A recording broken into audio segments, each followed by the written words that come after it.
folks, Jimmy here, aka Pal Over Dead. Welcome back to the channel and welcome to a long awaited painting video. Now, as per usual with all these videos, if you like them, hit the like button, subscribe to the channel if you haven't already, and of course drop me a comment down below.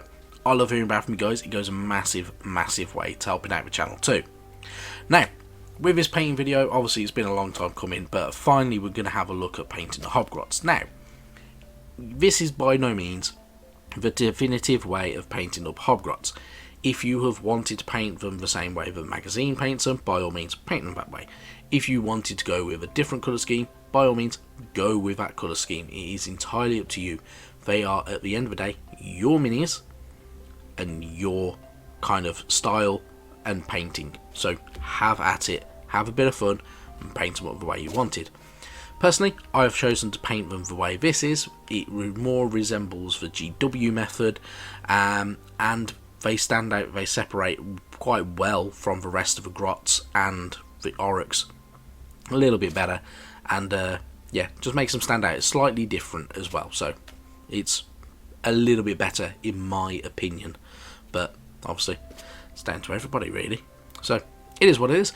Anyway, without further ado, I suppose we should jump into it, but before we do, I just wanted to say thank you very much for watching. I sound a bit rough today because I've got really bad hay fever playing up, and it's worse than it has been for a very long time, and so my throat is a little bit croaky, my nose is a bit bunged up, and I feel a bit rough from it, but otherwise let's crack on with some painting, shall we? Why not? Now, I've started off with a Mechanicus standard grey base coat over the entirety of the model, and then I'm layering over all the flesh areas with Hobgrot hide.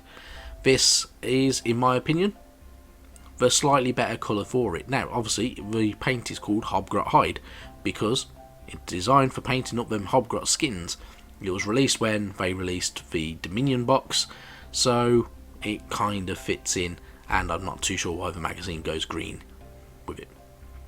Now, here I'm painting up all the rope sections that are holding up things like the belts and stuff like that, and the straps.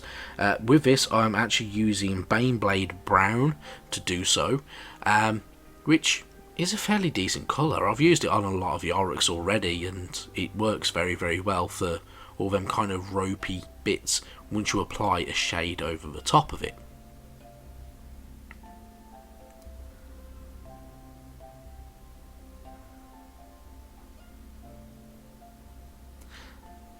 And then what I'm doing here is I am using good old, what's it called?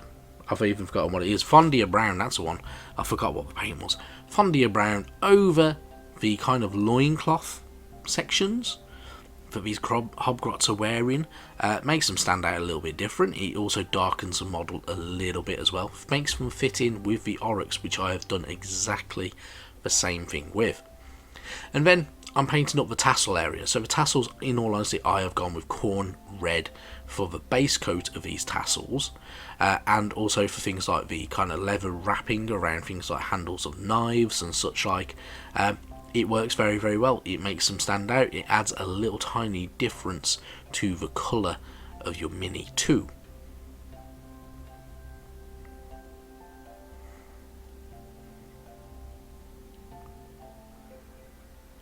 And then I decided to paint up the skull. So the skull on the top of that standard, I of course am using Wraith Bone. Any other skulls on the model as well, I will also use Wraith Bone because it's a bone colour. You want an ivory looking colour to make it work and make it pop. I mean, you can do this with a brown underneath and then doing Wraith Bone over the top and then whites and stuff like that, which can make a bit of a difference, but I prefer doing it this way. The main reason I do it that way is because it is then time to apply our shade, and our shade is Seraphim Sepia.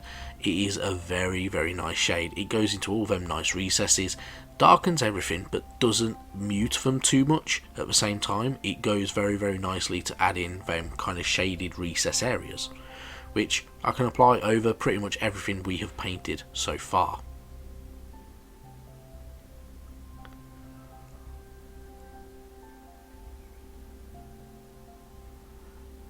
And then it's time to do all the metalwork. So for the metalwork, I am using good old lead belcher. Obviously, it's a nice dark-ish steel colour, it works very, very nice over certain other shades, which is why I use Mechanica Standard Grey as a base coat, in all honesty, because it fits very, very nicely over the top and doesn't require too many layers of an already thinned down metallic paint. Now, even though I painted all the kind of charms hanging from that banner with the good old lead belcher, I used Rune Lord Brass over pretty much all of them as well, because it sits a little bit nicely over an already metallic colour. It does genuinely do it a little bit better, in my opinion. Some people will probably disagree, but I think this is the right way to do metallics.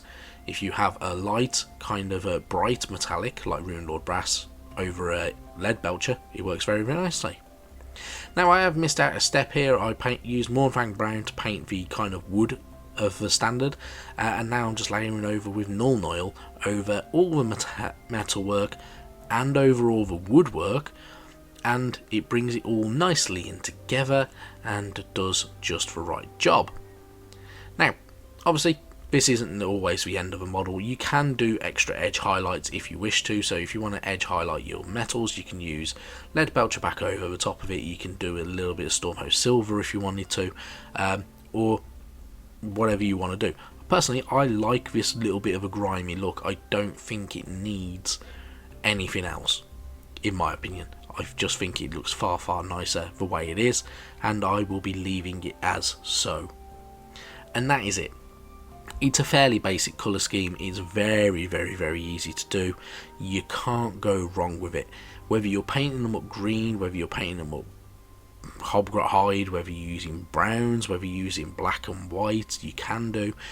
Whether you're using reds, use the correct palette for your taste, and make sure you use a correct shade that can accompany it with niceties, and it will look very, very good.